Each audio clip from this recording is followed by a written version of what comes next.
Now, if you go everywhere on the internet, you see this man's picture over here. He's trending. They're saying, yeah, immigration man. He has been unalived by somebody. And it's a whole mess. Now, if you listen to the entire story of what happened to this man, Mr. Stephen Nana Kofi Amoah, on Facebook, he's known as Otumfuo Nana Kofi Amoah. If you listen to the story, you see that, Onipa a cutlery set. Onipa a cutlery set.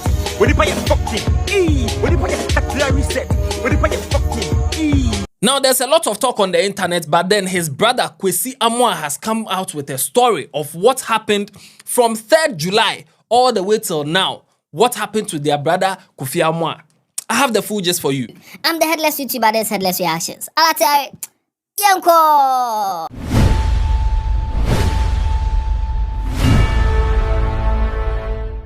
So this man right here is called Stephen Nana Kofi Amoah, a 38-year-old immigration officer. And this man, he has a wife called Tina. She is a police. So he is in immigration, she is in police. They have 2 children. And according to the information on the grounds, they have a child who is even like an infant. His wife delivered not long ago. So an infant. So they have 2 children. Now this man, Stephen, has a very good friend called Bright Arweh. And they are very, very close friends. Both of them are Kotoko supporters. There are pictures of them all over the internet where they are going to the stadium. Just a very, very close friends. Hey, I watch a trio. You know, I watch a trio. Now, Mr. Bajay, I'm a very good Mr. Bajay. And my sword was here for the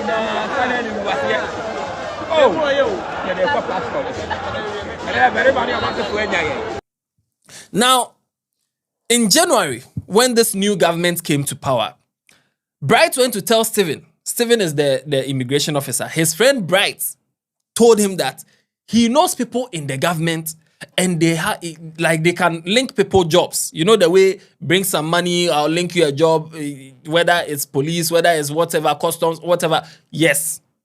So Bright told Stephen that I have people in power. I know people that I can get jobs for others. So yeah, just get me this amount of money and then bring their passports, you know, all those things. So Stephen did that movement.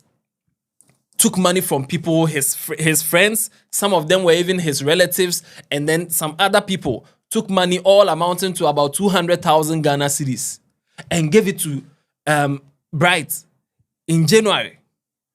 Now, from January, these people have been waiting for the job. Small time, they'll go and ask Stephen, how far?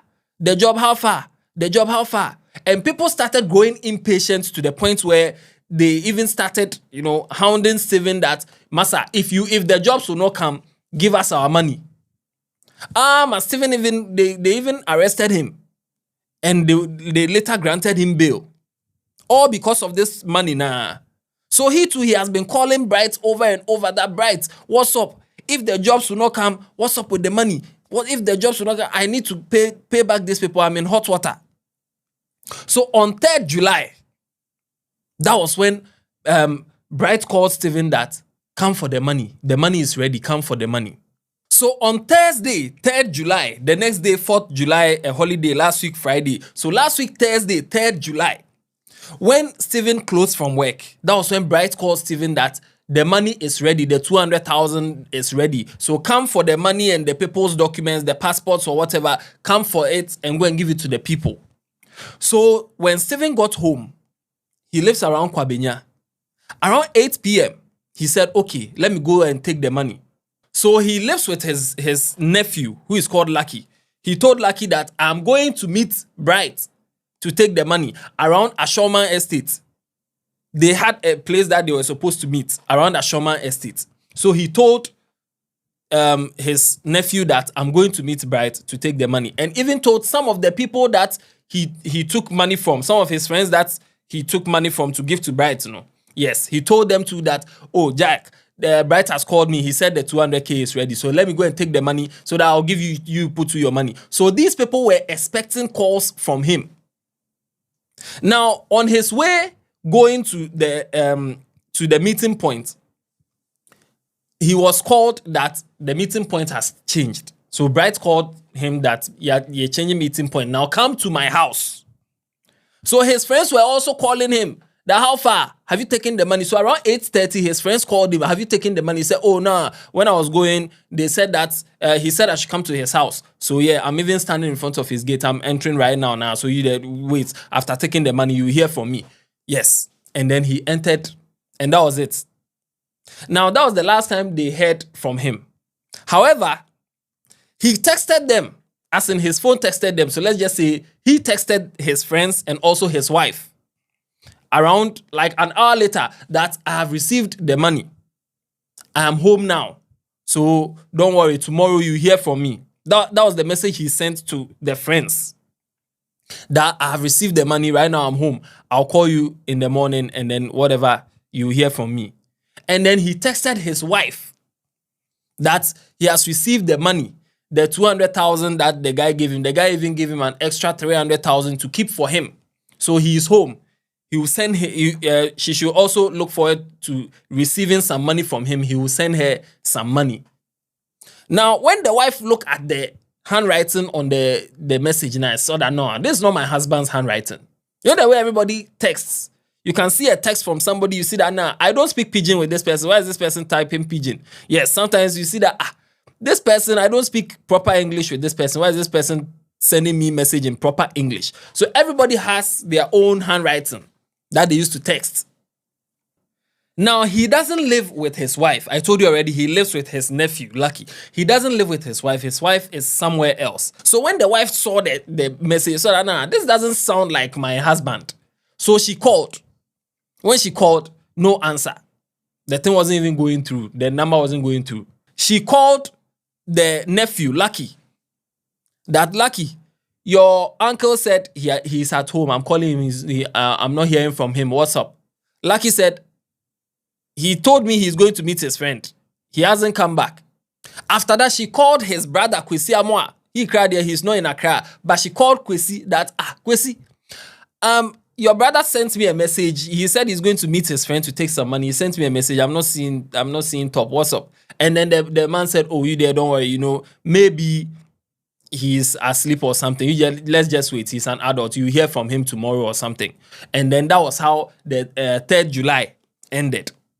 The next day, 4th July, the friends went to the house. The people, they are expecting their money. They went to the house. Well, how far? They went to meet Lucky over there, the nephew. How far? Where is your uncle? We are here for the money. The guy said, my uncle didn't come home yesterday. That day now, which is the 4th July, his wife tried calling, his brother tried calling. All of them, they couldn't reach him. And because of that, they went to lodge a complaint at the Taifa police station. Now, when they went to lodge a missing persons complaint, but, according to the protocol, the person has to be gone for at least 48 hours before you can officially start announcing that the person is missing and stuff. So yes, they went to take the police extract and everything, getting ready that if they don't hear from him in 48 hours, then they can go and start announcing that we can't find this person, we can't find this person.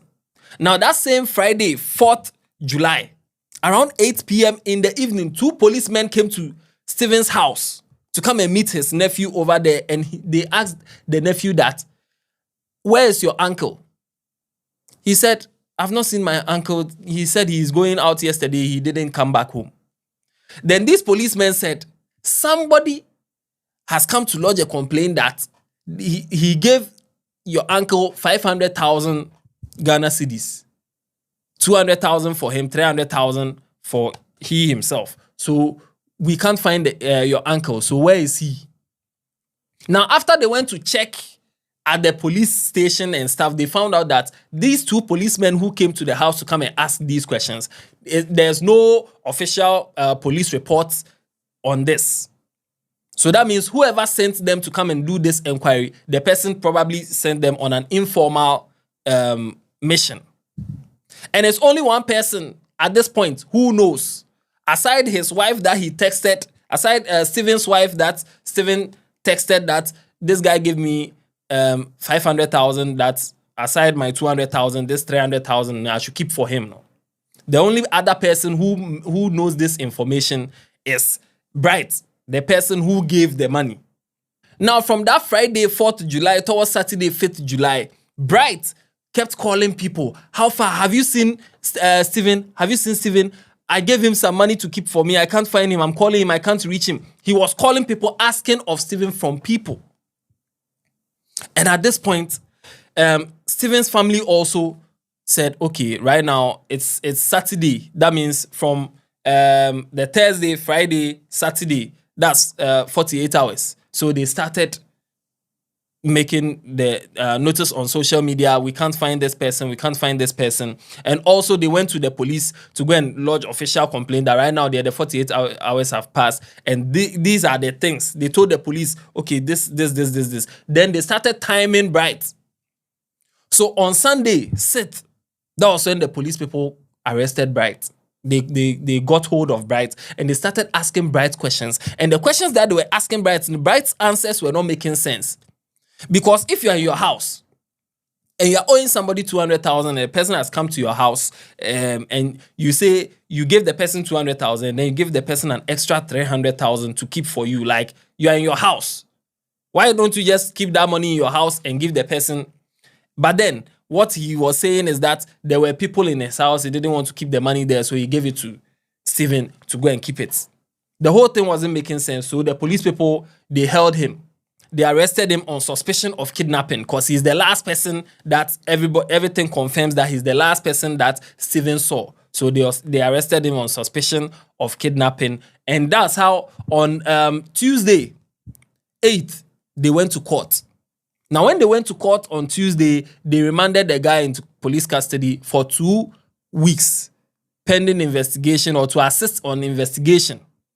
And through all this, news started circulating that if you go to somewhere around Kwabenya, they call some place high tension, a boom high tension site.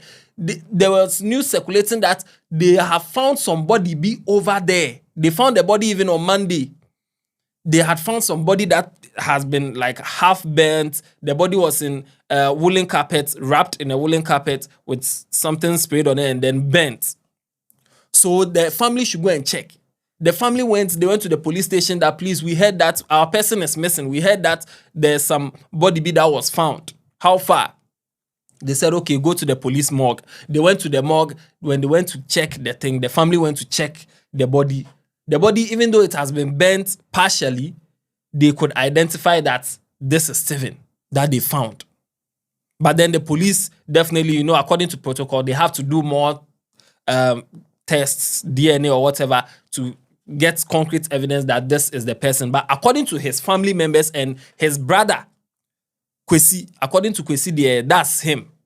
That's the person that they saw. And from their examination of the body, it looked like he had some stab wounds, and then, it looked like a fight, like a struggle, like he didn't go down easily like that. So right now, the whole thing is in court right now, but according to this story, the whole thing is sounding like, Nipa a cutlery set. Because, what do you think about this? Let me know in the comment section. But for now, they were even looking for a way to break the news to Stephen's wife, who has a young baby, like she's still nursing a baby, and they were even looking for a way to break the news to the lady. Right now, according to the family members, she can't even talk. She hasn't uttered a word since the news broke. We're waiting for official police reports, and also next 2 weeks, they'll be going to court. Hopefully by then, maybe if there's any confession or there's any extra information out there, we'll let you know. But for now, Stephen, Nana Kofi Amoah, this is the story. What if I cutlery set? What if I fucking What if I cutlery set? What if I fucking We are waiting for what to happen in court. We're just, this is quite sad. This is not the usual style on this channel, but then we just wish the family our condolences, and we hope they get justice. So yeah, this is the story. And I don't know. Dɛαd. Yapon.